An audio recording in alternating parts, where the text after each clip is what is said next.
La Chine abrite certaines des fortunes les plus colossales de la planète, mais derrière ces gratte-ciels imposants et ces sociétés de plusieurs milliards de dollars se cachent des histoires de pouvoir, de secrets et de trahison. Dans cette vidéo, nous allons dévoiler la vérité sur la famille la plus riche de Chine. Une lignée qui non seulement contrôle des industries entières, mais qui marche également sur la fine ligne entre la gloire et la disparition. Comment ont-ils réussi à accumuler une telle richesse dans un pays où le gouvernement peut renverser des empires en une seule nuit? Qui sont les véritables marionnettistes derrière ces fortunes?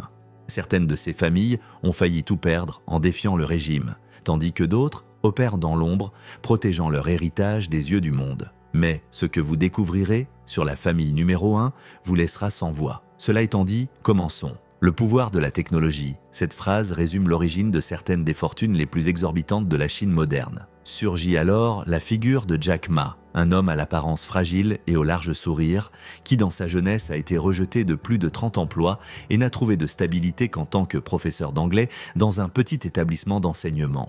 Personne n'aurait imaginé que cet enseignant d'origine modeste deviendrait l'un des visages les plus reconnaissables de l'entrepreneuriat à l'échelle mondiale. Fondé à la fin des années 1990, Alibaba est devenu un géant du commerce électronique qui a défié les barrières nationales et a fait des percées sur les marchés internationaux. Ce qui a commencé comme un modeste rêve de connecter les petites entreprises aux acheteurs mondiaux est devenu une plateforme omniprésente qui a révolutionné la façon dont nous achetons et vendons des produits. Cependant, l'histoire de Jack Ma n'est pas sans ombre. Son ascension l'a amené à exprimer des opinions critiques à l'égard de certaines politiques financières du gouvernement et, après une brève apparition publique très commentée, il a disparu de la scène publique pendant des mois. Au fait, n'oubliez pas d'aimer la vidéo. Beaucoup se sont demandé s'il s'agissait d'un correctif officiel, d'une tactique de silence auto-imposée ou simplement du prix élevé que doivent payer ceux qui parviennent à exercer une telle influence dans un environnement aussi délicat. Alibaba a cependant continué à se développer, chaque étape renforçant l'image de rebelle de son fondateur. Dans les couloirs de Pékin, si certains éprouvent un profond respect pour sa vision, d'autres le regardent avec suspicion. Conscient que le pouvoir économique met parfois mal à l'aise ceux qui se sentent menacés par l'indépendance des magnats de la technologie. Si Jack Ma symbolise la face visible de l'innovation, Pony Ma incarne la furtivité écrasante. Il apparaît rarement en public, son nom complet est Ma Huateng. Mais dans la culture populaire, il est simplement connu sous le nom de Pony Ma, le cerveau derrière Tencent. Tencent est devenu un géant de la technologie avec sa plateforme de messagerie QQ, attirant des centaines de millions de jeunes qui ont trouvé dans le logiciel un moyen de socialiser. Le véritable coup de grâce est revenu avec WeChat, l'application qui a révolutionné la communication en Chine en un clin d'œil et s'est intégrée à la vie quotidienne à un degré inimaginable. WeChat rassemble la messagerie instantanée, les paiements mobiles, les réservations de taxis, la commande de nourriture, les jeux et les outils commerciaux en un seul endroit, devenant ainsi une sorte d'univers parallèle. Pony Ma, entouré de son aura silencieuse, projette un contrôle qui va au-delà du secteur technologique. Il est presque impossible pour un citoyen chinois de passer une journée sans tomber sur l'un des services de Tencent, comme sa forte présence dans le secteur des jeux vidéo, où il a acquis des participations dans des sociétés telles que Riot Games et Epic Games. Cette influence colossale l'a placé au sommet de la pyramide, et malgré son apparence calme et sa faible présence médiatique, personne n'ignore l'importance qu'il détient. Ceux qui le connaissent disent qu'il trouve un équilibre subtil entre innovation constante et prudence à l'égard de l'environnement politique. Il sait qu'un seul faux pas pourrait mettre en péril l'empire qu'il a bâti avec tant de discrétion. Dans ce panorama apparaît une autre figure fondamentale de cette Chine renaissante numériquement. Voici Zhang Yiming, le créateur de ByteDance, la société mère de TikTok, le réseau social qui a connu une ascension fulgurante et a secoué la scène mondiale. Ses vidéos courtes, son algorithme puissant et sa portée inégalée ont conquis des millions d'utilisateurs en dehors de la Chine, au point que les organismes de réglementation plusieurs nations ont commencé à y prêter attention. L'histoire de Zhang est celle d'un ingénieur qui, en analysant les tendances, a découvert une veine pratiquement inexplorée, la capacité des logiciels intelligents à fournir sans cesse du contenu personnalisé. Le succès de ByteDance repose sur l'exploitation de la dynamique du défilement infini qui piège le temps des utilisateurs sans qu'ils s'en rendent compte. Lorsque les autorités américaines ont exprimé leurs inquiétudes concernant une prétendue manipulation de données et un éventuel contrôle du gouvernement chinois, son nom a fait la une des journaux internationaux, suscitant suspicions, débats et positions contradictoires. Le secret de Zhang, associé à l'ampleur de son entreprise, a alimenté les questions sur le pouvoir de ces plateformes dans la géopolitique actuelle. ByteDance, sans faire trop de bruit, a atteint une valeur qui rivalise directement avec les géants traditionnels et a donné à son fondateur une position financière et une influence inimaginable il y a des années. Comme Jack Ma et Pony Ma, Zhang Yiming a appris qu'en Chine, la frontière entre la célébrité et l'obscurité peut être extrêmement floue si l'on défie les autorités ou si l'on se démarque trop sans l'approbation officielle. C'est dans ce scénario que les tensions inhérentes aux grands empires technologiques commencent à devenir évidentes. Ils savent que la frontière entre l'innovation saluée et l'ingérence de l'État est poreuse. Sous la surface, des forces politiques, des pressions réglementaires et des jeux de pouvoir sont en jeu, capables de détruire une fortune du jour au lendemain ou de catapulter un entrepreneur au rang de héros national. Ainsi, le pouvoir de la technologie devient une arme à double tranchant. Pour certains, l'ambition débridée devient leur marque de fabrique.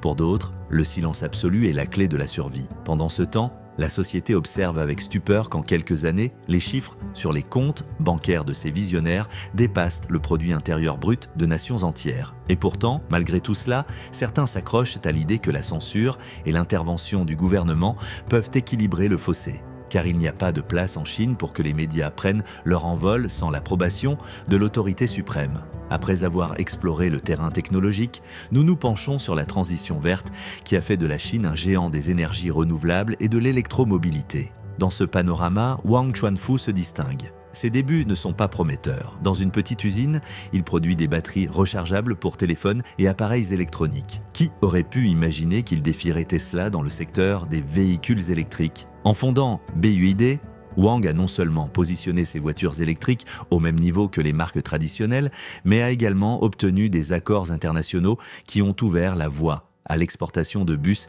et de voitures vers des marchés tels que l'Amérique et l'Europe. Son pari reposait sur un principe presque prophétique. L'avenir de la mobilité ne dépend pas seulement de la technologie, mais aussi de la viabilité écologique. Cette décision lui a non seulement permis d'atteindre des niveaux de richesse astronomique, mais l'a également introduit dans les cercles politiques qui voient l'électromobilité comme un moyen de réduire la dépendance au pétrole et de diminuer les émissions polluantes. Cependant, la concurrence est rude, et tout le monde n'est pas disposé à voir BYD réussir sans entrave. À plusieurs reprises, des fabricants concurrents et certains régulateurs ont remis en question ces pratiques ou l'origine des matériaux qu'elle utilise. Mais Wang, avec son charisme discret, souligne souvent que l'objectif principal est de mener une révolution verte qui profite à la planète. Ses détracteurs, en revanche, affirment que sa véritable ambition est de maintenir un quasi-monopole dans le domaine des voitures électriques. N'oubliez pas d'aimer la vidéo. Robin Zeng, le cerveau derrière CATL, l'entreprise qui contrôle un pourcentage énorme de la production mondiale de batteries lithium-ion pour véhicules, est dans la même veine. Sans leurs produits, il est difficile d'imaginer les opérations de Tesla, Apple et d'autres multinationales qui dépendent de sources d'énergie rechargeables. Le génie de Zeng réside dans sa vision. Il a pressenti l'impact que la demande de batteries à grande échelle aurait dans les décennies à venir, alors que la dépendance au pétrole se transformait en une recherche frénétique de sources d'énergie électrique. Cet homme, d'apparence discrète et peu présent en public, a consolidé des accords avec des entreprises de renommée mondiale et a protégé CATL avec des brevets, des investissements et des alliances si forts qu'aujourd'hui, l'entreprise est invariablement parmi les acteurs les plus influents de la transition verte. Derrière cette tranquillité, les tensions géopolitiques apparentes résonnent fortement. Les conflits commerciaux entre la Chine et les États-Unis ou l'Union européenne placent tout souvent CATL dans l'œil du cyclone. Le lithium étant une ressource stratégique, il n'est pas surprenant que les puissances occidentales cherchent des moyens de diversifier leur dépendance à son égard.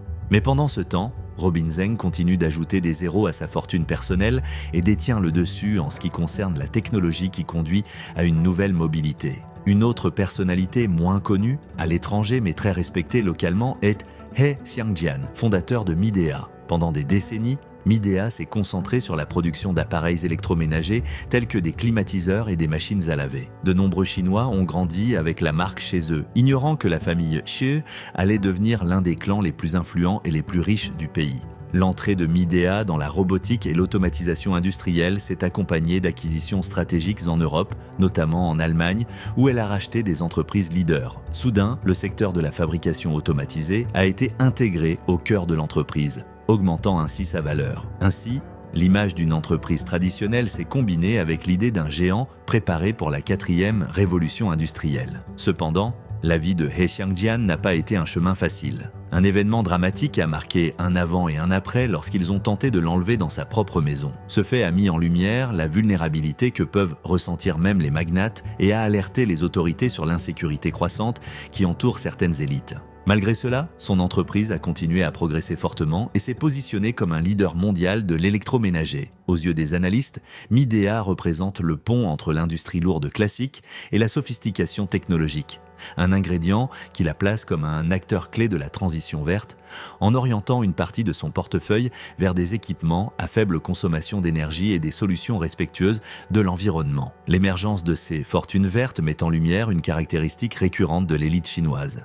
Ceux qui dominent un marché le font non seulement grâce à leur génie entrepreneurial, mais aussi grâce à leur capacité à interpréter les desseins officiels. En ciblant les industries que le gouvernement souhaite développer, les subventions et les permis ont tendance à circuler plus facilement. Cela ne signifie pas que les protagonistes ne sont pas confrontés à des risques. Du jour au lendemain, une directive ou un changement de vision nationale peut transformer celui qui, jusqu'à hier, était considéré comme un héros pour sa contribution à l'économie, en un ennemi. Cette dualité alimente le suspense et oblige les milliardaires à mesurer chaque étape avec une précision chirurgicale. Nous quittons le monde de la technologie de pointe et de l'énergie pour entrer dans ce que l'on appelle la vieille école de l'industrie en Chine. Ce bloc comprend des magnats qui ont bâti leur richesse sur des activités traditionnelles telles que l'industrie manufacturière, les biens de consommation et même l'agriculture. Parmi eux se distingue Zhong Shanshan, le personnage devenu magnate de l'eau en bouteille grâce à sa société Nongfu Spring. Dans un pays marqué par la méfiance à l'égard de l'eau du robinet, Zhong a repéré un énorme marché de niche. Ceux qui l'ont connu à ses débuts décrivent comment il vendait des boissons et d'autres produits dans la rue, sans se rendre compte que, des années plus tard, son nom apparaîtrait sur les listes des hommes les plus riches d'Asie. La raison de son succès est claire. La population chinoise, alarmée par les fréquentes nouvelles de pollution et de scandales liés à la qualité de l'eau, s'est tournée vers les marques en bouteille pour avoir un minimum de garantie de sécurité. Nongfu Spring a capté une part importante de ce public et a continué de croître jusqu'à devenir un colosse que beaucoup croyaient à l'abri des crises. Les critiques n'ont cependant pas manqué, pointant du doigt la possible surexploitation des ressources naturelles et la saturation de l'environnement en plastique. Zhong a cependant étendu son empire et s'est lancé dans des investissements dans d'autres secteurs. Sa fortune a grimpé en flèche après l'introduction en bourse de son entreprise, un événement qui a déclenché des sonnettes d'alarme chez ses concurrents qui n'ont pas tardé à déposer des plaintes antitrust. Malgré cela, l'image publique de Zhong est presque toujours restée discrète, dépourvue de l'extravagance associée aux autres millionnaires. En parallèle, émerge la figure de Colin Wang, l'esprit derrière Pinduoduo, une place de marché numérique qui a connu une popularité fulgurante en proposant un format d'achat groupé. Sous l'idée que les utilisateurs se regroupent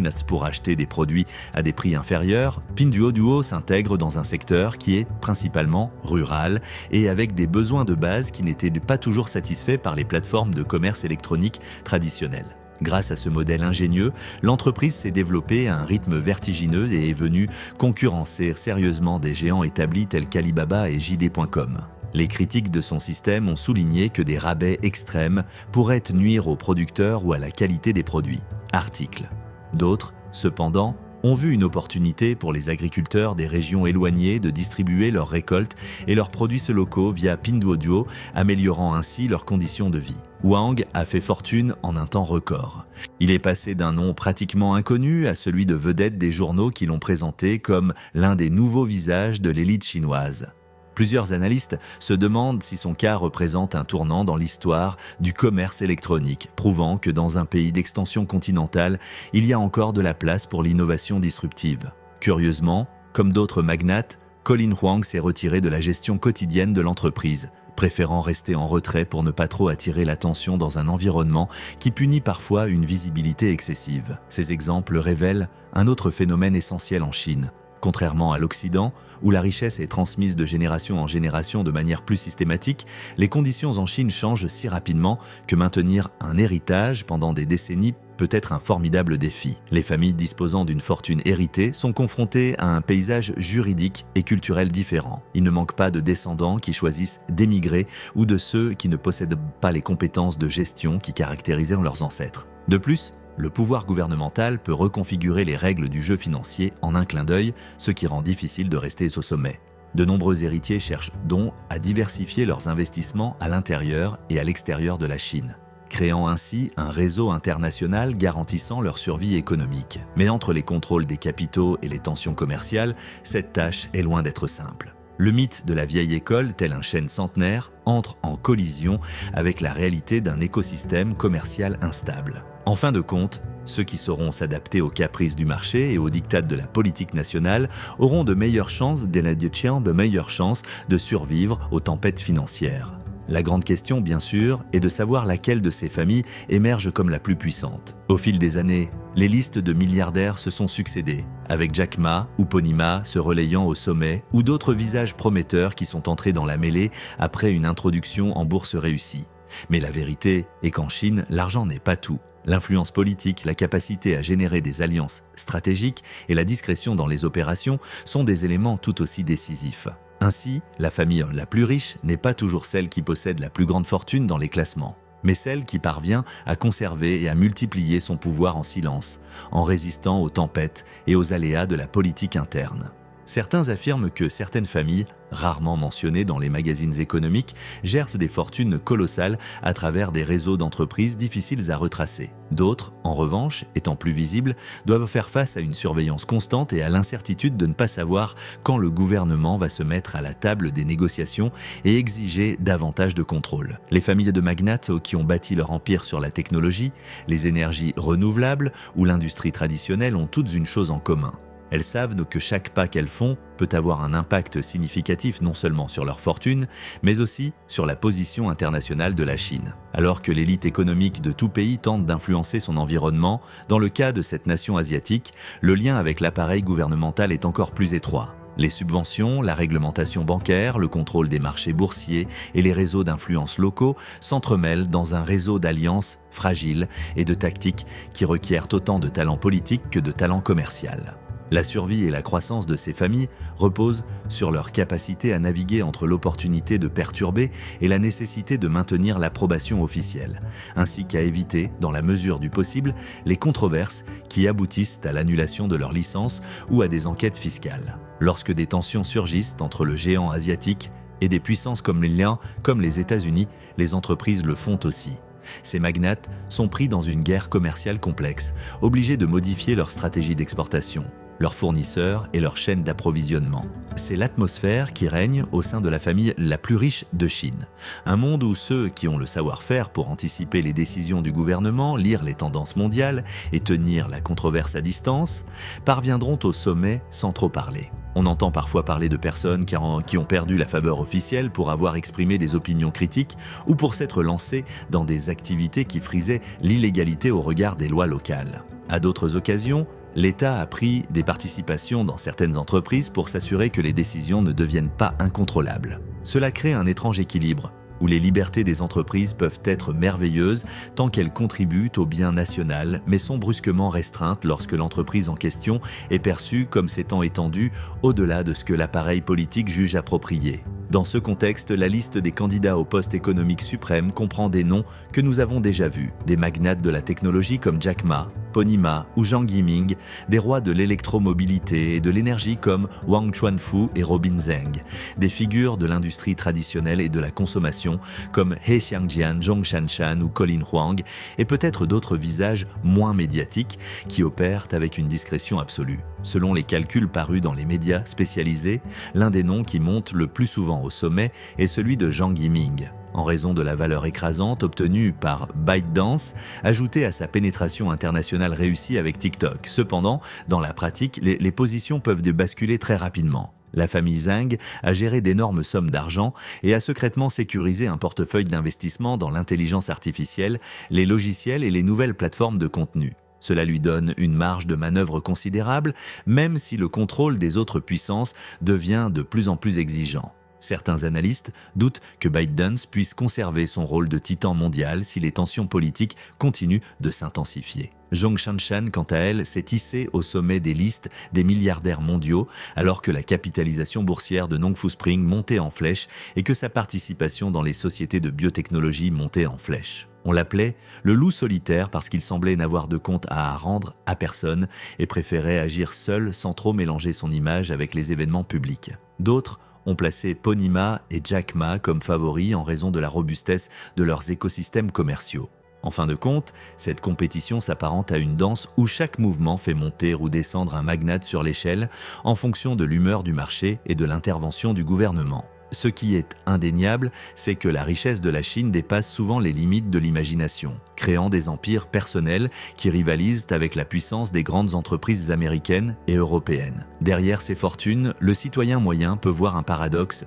D'un côté, le gouvernement promeut la prospérité commune et s'efforce de maintenir à distance les inégalités extrêmes. D'un autre côté, quelques individus gèrent des fortunes si gigantesques qu'elles dépassent tous les paramètres antérieurs. Certains critiquent le manque de transparence, tandis que d'autres soulignent que ces familles ont créé des millions d'emplois, ont fait progresser la technologie et ont amené la Chine sur la carte mondiale de l'innovation. Peut-être que la vérité réside dans l'équilibre entre les deux réalités. La Chine, dans sa quête pour devenir un leader mondial, a besoin d'entrepreneurs audacieux et, en même temps, de mécanismes qui garantissent que ces grands empires ne piétinent pas l'intérêt public. Pour beaucoup, la seule façon de concilier les deux positions est de recourir au contrôle de fer que l'État exerce lorsqu'il sent que la ligne de soumission est franchie. Comme nous l'avons vu, chaque famille a un caractère unique, un parcours personnel parsemé de réalisations fascinantes et de menaces constantes. Entre enlèvements ratés, conflits de brevets, censure de la presse et disparitions plus ou moins volontaires, ces sagas tissent une histoire qui par moments semble tout droit sortie d'un thriller. Mais cela ne reflète pas seulement la réalité chinoise, mais aussi le pouls de l'économie mondiale. Dans un monde de plus en plus interconnecté, les décisions prises dans les bureaux de ces entreprises ont des répercussions sur les bourses de New York, dans les usines de l'Europe et le mode de vie de millions de personnes qui téléchargent des applications, achètent des produits ou investissent dans les valeurs boursières de la puissance asiatique. Le plus étonnant est peut-être de comprendre que, malgré cette concentration massive de ressources entre quelques mains, la course à l'innovation et à la domination du marché ne s'arrête pas.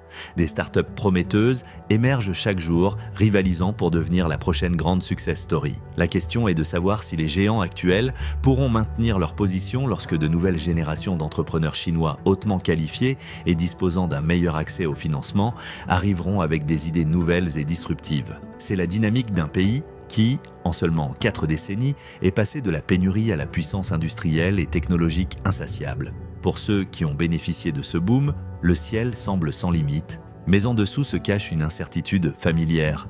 Rien n'est éternel, et celui qui est au sommet aujourd'hui pourrait tomber brutalement s'il ne s'adapte pas aux diktats des politiques futures ou aux changements imprévisibles des marchés. Dans cette perspective, la famille la plus riche de Chine est, par définition, un titre éphémère gagné au prix d'immenses risques et d'énormes responsabilités. Alors que certains héritiers profitent d'une vie de luxe inaccessible, fréquentant des universités d'élite et côtoyant la crème de la diplomatie internationale, d'autres préfèrent s'échapper vers des destinations plus calmes, loin des regards indiscrets du parti. Même s'il existe un certain romantisme lorsqu'on parle de grandes fortunes, la vérité est que de nombreux magnates vivent sous une pression étouffante. Leurs entreprises sont examinées par les organismes de réglementation et un faux pas mineur ou une déclaration inappropriée peut avoir des conséquences imprévisibles. En fin de compte, c'est la nature de la grande richesse dans une nation où la volonté politique et l'économie fusionnent en une seule force capable de dicter le destin d'innombrables personnes. La nation chinoise, avec son immensité géographique et son appétit insatiable de développement,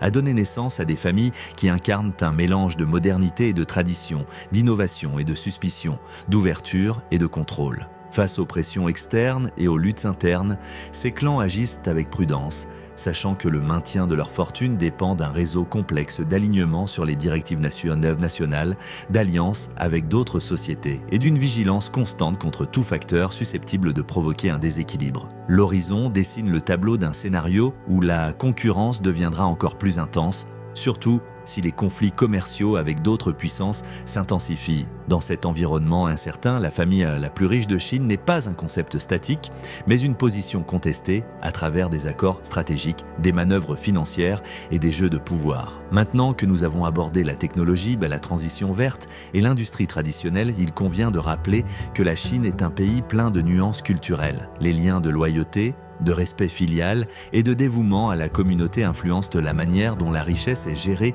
et distribuée. Bon nombre de ces familles sont activement impliquées dans des œuvres philanthropiques, soutenant des causes allant de l'éducation rurale à la préservation culturelle. Il y a cependant aussi ceux qui préfèrent une position plus individualiste. Le contraste entre Jack Ma, avec ses conférences publiques dans les universités, et Ponima, presque invisible pour la presse, est un bon exemple de la variété des positions. De cette façon, chaque famille en haut trace son propre chemin et définit son héritage, consciente qu'en fin de compte, la réputation et l'influence publique peuvent être décisives pour préserver sa prospérité. Tout au long de ce voyage, nous avons vu la Chine émerger comme une mosaïque dynamique de réussite, de volatilité et d'audace entrepreneuriale. Les technologues transforment la vie de milliards d'utilisateurs, des ingénieurs visionnaires qui électrifient les rues et proposent des solutions pour lutter contre la pollution. Des entrepreneurs qui, avec peu de ressources, ont détecté un besoin fondamental et l'ont transformé en un empire. Ils forment tous une symphonie de progrès qui est parfois interrompue par des tempêtes politiques et des dilemmes moraux. Sans aucun doute, dans ce tourbillon d'opportunités et de risques, apparaît le point culminant que tout spectateur de cette histoire attendait. La famille la plus riche de Chine habite un royaume de secrets, de silence et de décisions audacieuses. Ses membres peuvent amasser des fortunes rarement vues dans l'histoire. Mais ils savent aussi qu'atteindre le sommet signifie vivre dans l'incertitude politique et une pression constante. C'est un monde où les empires technologiques émergent avec la force d'un tourbillon, où l'énergie verte redessine la carte de l'industrie et où la tradition s'accroche à un héritage qui ne parvient pas toujours à se perpétuer. Peut-être que demain sera un nouveau nom qui tiendra le sceptre de la plus grande richesse. En attendant, la fascination pour ceux qui contrôlent les rouages du géant asiatique reste aussi forte que son désir d'expansion. Si vous avez apprécié ce voyage et que vous souhaitez découvrir d'autres histoires passionnantes, je vous invite à lui donner un coup de pouce et à vous abonner. À bientôt pour une nouvelle exploration de ces coins où la réalité dépasse la fiction.